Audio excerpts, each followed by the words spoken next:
भोलापुर नाम का एक बड़ा ही सुंदर गांव था। जैसा गांव का नाम था वैसा ही वहां रहने वाले लोगों का स्वभाव भी था। भोलापुर में रहने वाले लोग बहुत ही भोले थे। भोलापुर के लोग छोटा मोटा काम करके अपनी दिनचर्या चलाते थे। दूसरे गांव के लोग उनके भोलेपन का खूब फायदा उठाते थे। भोलापुर के पास वाले गांव कीर्तिनगर में हफ्ते में एक दिन बड़ा बाजार लगता था। उस दिन आसपास के गांव से सभी लोग वहां अपनी जरूरत का सामान लिया करते थे। भोलापुर के बहुत से लोगों ने भी वहां अपनी दुकानें लगाई थी।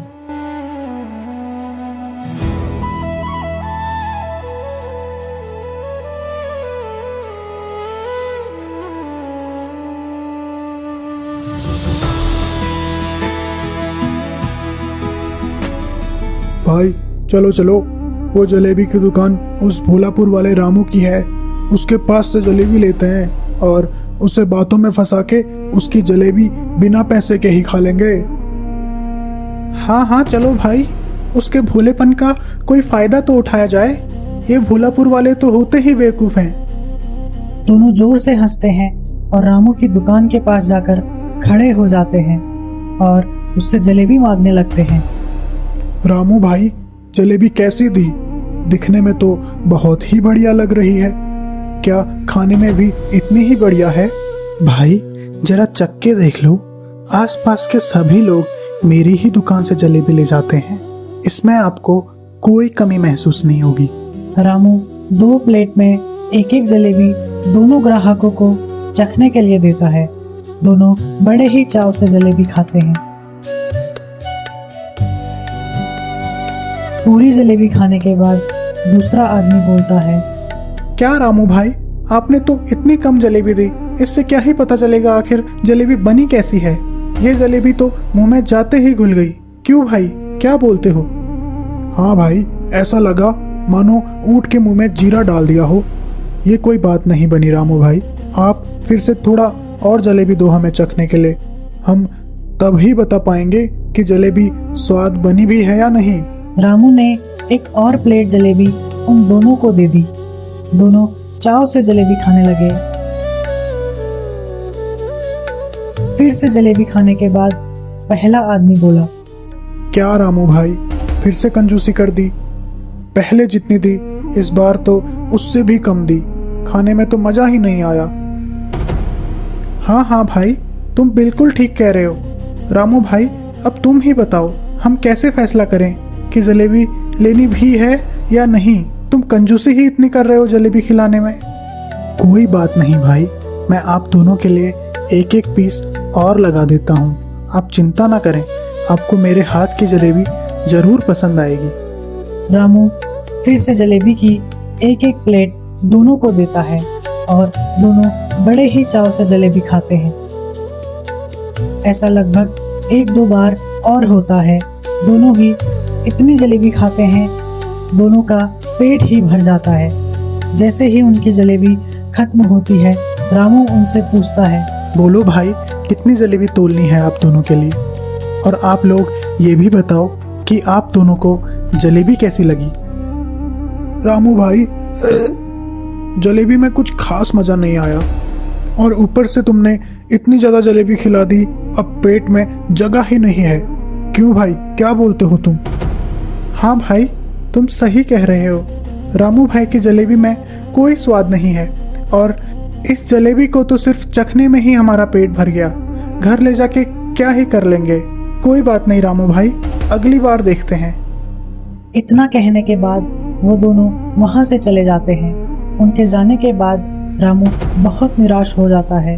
रामू मन ही मन सोचने लगता है, हे भगवान, मैंने उन दोनों आदमियों पर भरोसा करके उन्हें इतनी बार जलेबी खिलाई ताकि वो मुझसे जलेबी ले जाएं, पर इस पर मेरी क्या गलती है?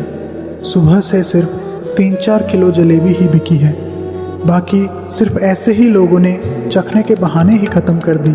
अब आप ही मेरी कोई मदद करो भगवान। रामू मन ही मन में भगवान को याद करने लगा और अपनी किस्मत को कोसने लगा। हालांकि वो उस बाजार में अकेला नहीं था जिसके साथ ये हो रहा था।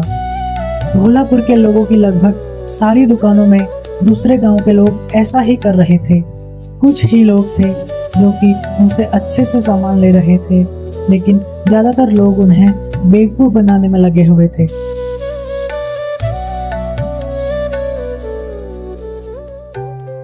भोलापुर गांव के सभी दुकानदार एक साथ इकट्ठे हुए, जिसमें उन्होंने हफ्ते में एक बार लगने वाले उस बाजार का जिक्र किया। सभी लोग ध्यान से सुनो। कीर्ति नगर में लगने वाले बड़े बाजार में हम सभी के साथ जो होता है उसके बारे में हम सभी को एक निर्णय लेना पड़ेगा। आसपास के सभी गांव के लोग हमारे भोलेपन का फायदा उठाते हैं और हमें लूटने का कोई मौका नहीं छोड़ते। पास ही खड़ा किशन, जो कि समोसे बेचता है, वो रामू से बोलता है। हाँ रामू भाई, ये तुम सही कह रहे हो। उस बाजार में लगभग सारे लोग हमें लूटने के लिए ही आते हैं। कल तो हद ही हो गई। 2 लोगों ने तो चखने के नाम से मेरे आधे समोसे खा लिए और बिना पैसे दिए और बिना कुछ लिए ही वहां से चले गए। फिर सभी लोग अपने साथ बीती हुई बातें एक दूसरे को बताने लगे। भोलापुर के सभी लोगों के साथ एक जैसा ही बर्ताव हुआ था।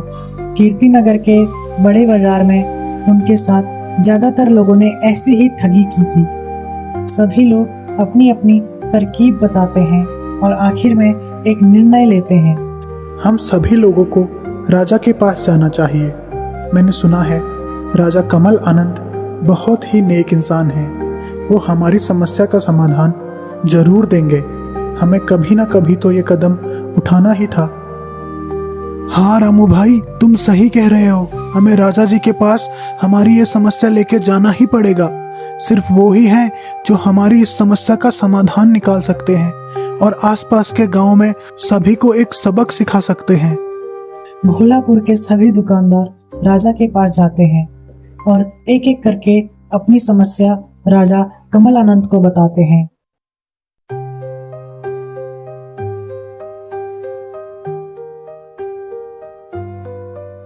राजा कमल आनंद सभी की बातें सुनने के बाद उन सभी से बोलते हैं। आप सभी की समस्या को मैंने सुन लिया है। आप सभी बहुत परेशान हैं। मैं आपका ये दुख समझ सकता हूँ। मैं आप सभी को आश्वासन देता हूँ कि कल जब आप सभी कीर्ति नगर बाजार में अपनी अपनी दुकान लगाएंगे तो आप लोगों के साथ कुछ भी गलत नहीं होगा। आप सभी लोग निश्चिंत होकर अपनी अपनी दुकान कीर्ति नगर बाजार में फिर से लगा सकते हैं। राजा की ये बात सुनने के बाद सभी गांव वाले वहां से चले जाते हैं। सभी बहुत खुश हो जाते हैं कि राजा ने उनकी बात को संज्ञान में लेते हुए एक फैसला लिया है। मंत्री जी, कल सुबह कीर्ति नगर बाजार में घोषणा कर दो। जिस किसी को भी किसी भी दुकानदार से कोई भी सामान लेना या फिर सामान की जांच करनी हो तो उसे पहले पैसे चुकाने पड़ेंगे। उसके बाद ही ग्राहक को उसका सामान दिया जाएगा। बिना पैसे दिए कोई भी व्यक्ति ना सामान ले पाएगा, ना ही उसकी जांच कर पाएगा। जी सरकार, जैसा आपका हुक्म।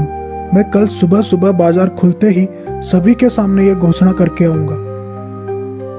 सुबह सुबह बाजार खुलते ही मंत्री घोषणा करता है, जिसे सुनने के बाद सारे ग्राहक परेशान हो जाते हैं। सुनो सुनो सुनो, राजा कमल आनंद ने फैसला किया है कि आज के बाद कोई भी व्यक्ति अगर कोई भी सामान ले या फिर किसी भी सामान की जांच करने को दुकानदार से मांगे तो उसे पहले उस सामान के पैसे चुकाने होंगे। उसके बाद ही आप उस सामान का इस्तेमाल कर पाएंगे। राजा कमल आनंद को ऐसा फैसला करने पर आप सभी ग्राहकों का ही हाथ है, जो कि ठगी और जालसाजी करके मासूम दुकानदारों को लूटने की कोशिश करते हैं। आज से ये नियम लागू किया गया है। इतना कहने के बाद मंत्री वहां से चला जाता है और आसपास के लोग परेशान हो जाते हैं और भोलापुर के सारे दुकानदार ये फैसला सुनकर बहुत ज्यादा खुश हो जाते हैं। आखिर इतना मुश्किल नियम क्यों बना दिया? अब हम भोलापुर के लोगों से बिना पैसे दिए सामान कैसे लेंगे? ये तो हमारे साथ बहुत गलत हुआ। हाँ भाई, ये तो हमारे साथ गलत हो गया। अब तो हम इन भोले लोगों को कभी ठग नहीं पाएंगे और हमारे पास तो सामान खरीदने के लिए कोई पैसे भी नहीं है। हे भगवान, ये क्या हो गया हमसे? इस फैसले के बाद भोलापुर के लोगों के साथ कोई भी ठगी नहीं कर पाया और भोलापुर के लोग आराम से खुशी खुशी अपनी दुकान चलाने लगे। कभी कभी किसी की बेवकूफ़ी की वजह से हमें बहुत बड़े बड़े नियम बनाने पड़ते हैं, जिससे सिर्फ उन बेवकूफ़ लोगों का ही नहीं बल्कि आम इंसानों का भी बहुत नुकसान होता है, लेकिन उससे समाज में सभी को समान होने का अनुभव प्राप्त होता है।